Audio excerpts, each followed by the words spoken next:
Hey guys, I'm Jessica Lee. Thanks for tuning in to Desi's Live and my show Dorama, where I review various Asian films and TV series. So, as the end of the year comes around, I wanted to take some time this week to talk about the top 15 dramas that I've watched as we wrap up 2022. So, rounding out the top 15 at the number 15 spot is Narcos Saints. So, based on true events, Narcos Saints tells the tale of a South Korean entrepreneur named Kang In-gu, who's played by Ha Jung-woo, and he moves to Suriname to open up a skate fishing business. However, after being wrongfully imprisoned and framed for drug trafficking, In-gu risks his life and joins Choi Chang-ho, who's played by Park Hae-soo, on Korea's National Intelligence Service's secret mission to capture and bring down Jun Yo-hwan, who is played by Hwang Jin-min, who is also playing a Korean drug lord who's fronting as a local pastor in Suriname.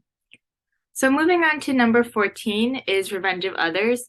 So despite being adopted and separated from her twin brother at a young age, Ok Chan-mi still kept in regular contact with her twin brother. But after suddenly learning that he committed suicide, Chan-mi transfers to his high school to unearth the truth behind his death. While at this new school, Chan-mi slowly realizes that she didn't truly know her brother as well as she thought, as she begins to piece together his life. And so she also struggles to adapt to the life and soul as she struggles to make friends and trust her fellow classmates. So eventually she's able to befriend and become allies with Ji Soo-hun, and they investigate her brother's death in better and greater detail. So at number 13 is Weak Hero Class 1.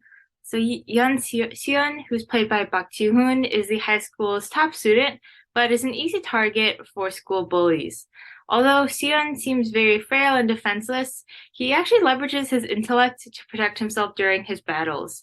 And so Seon accidentally befriends Suho, who's played by Chae Hyun-wook, who is a phenomenal fighter who sleeps during class after spending all night doing part-time jobs.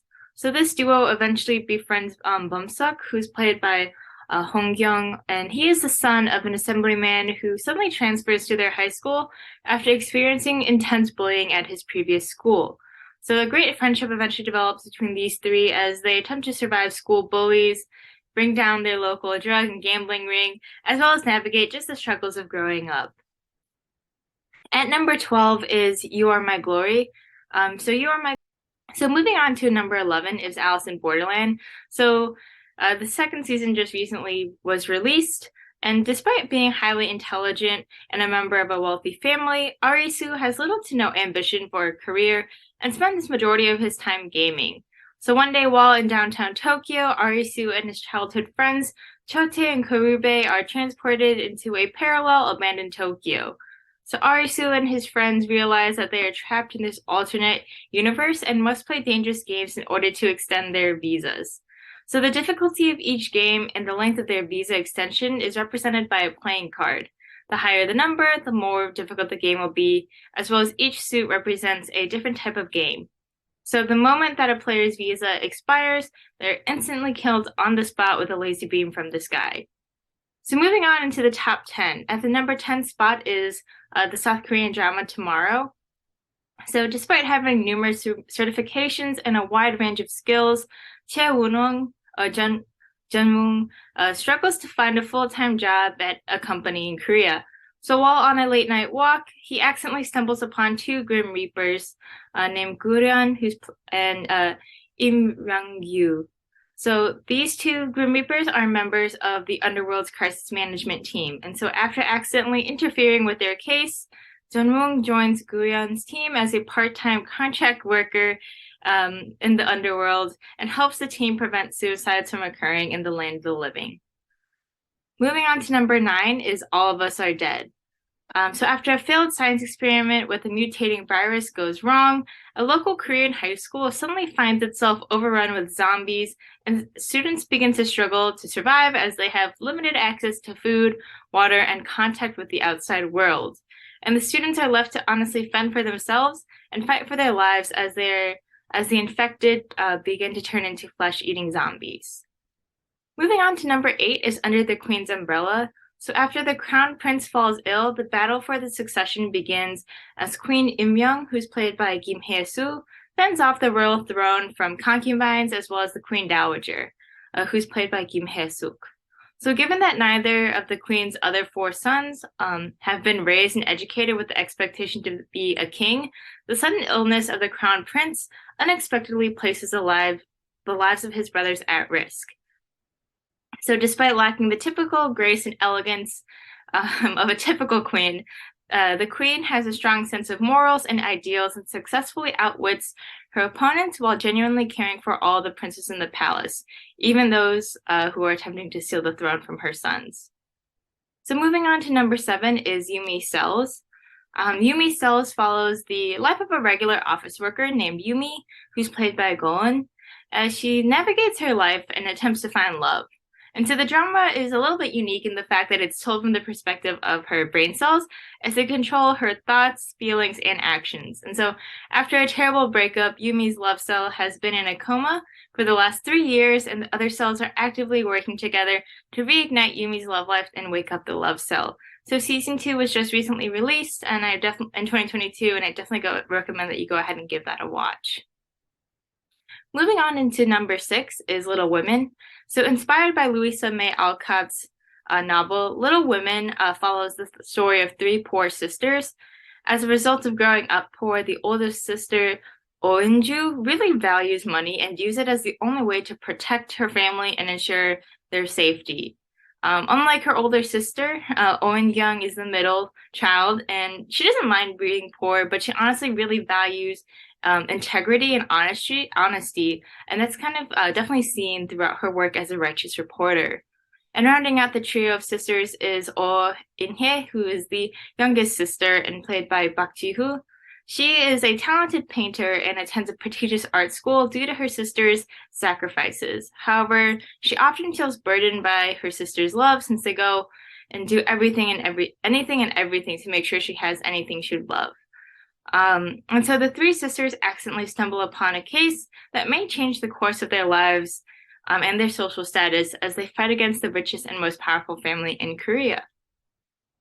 So moving on to number 5 is Business Proposal. And so starring Kim Se-jung as Shin Hari, this drama kind of tells a story of Shin Hari, who replaces her wealthy best friend Jin Young-so, who's played by Sol In-ah, on a blind date. And so determined to marry for love rather than wealth, Young-so instructs Hari to ruin the date and act terribly. And although the dynamic duo have successfully done this multiple times in the past, things go awry when her date is actually with Kang Tae-moo, who's played by An Hyo-sup. And Kang Tae-moo is the CEO of Go Food, and coincidentally also the company that Hari works at. And so moving on to number 4 is Juvenile Justice. And so despite disliking juveniles and kind of having a reputation as a cold and harsh judge, Shim Eun-suk, played by Kim Hye-soo, is appointed as a juvenile court judge. And so rather than giving lenient sentences to juvenile offenders, she treats their crimes as legitimate offenses. And so despite being pressured by parents as well as her superiors, Eun-suk sticks to her beliefs and morals on justice and the law as she tackles increasingly complex and horrific cases. So moving on to number 3 is one of the most recent dramas, Reborn Rich. And so despite only being a high school graduate, Yoon Hyun-woo, who is played by Song Joong-ki, is the Future Assets team manager and a loyal employee of Sunyang conglomerate. So Hyun-woo goes abroad to return $600 million that were illegally siphoned from Sunyang, but he is actually accused of embezzlement and is murdered once he acquires the cash. So Hyun-woo suddenly wakes up in the back of a car in an unfamiliar body and realizes that he's been transported back into time to the year of 1987 and is actually in the body of Jin Do-jun, who is the youngest grandson of the Jin family that owns Sunyang.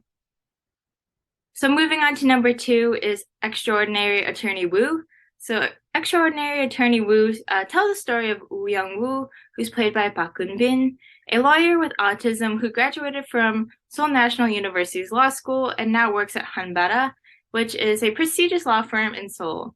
So although she acts and communicates a little differently than her peers, Youngwoo's photographic memory and intelligence helps her excel at Hanbara, as she accurately recalls laws and evidence and goes on to be a great rookie lawyer. I definitely recommend that you go ahead and give this drama a watch. It's very cute and very wholesome. And so moving on to my take on the number one drama that I've watched so far in 2022 is 2521. So due to the 1998 IMF crisis, Nahiro, who's played by Kim Dae-ri, a school fencing team is disbanded and cut from the high school budget. So desperate to pursue her dreams of becoming an Olympic fencer, Hiro transfers to Taeyong High School and eventually becomes a member of South Korea's national fencing team. However, Hiro also befriends Baek Yi-jin, who's played by Nam Joo-hyuk, and Yi-jin is a boy whose family lost their wealth due to the financial crisis. And in order to make ends meet, Yi-jin is separated from his family and picks up several part-time jobs. And honestly, this is a very cute, wholesome drama. I love the soundtrack. I definitely recommend that you give it a watch. So thanks so much for tuning into my show.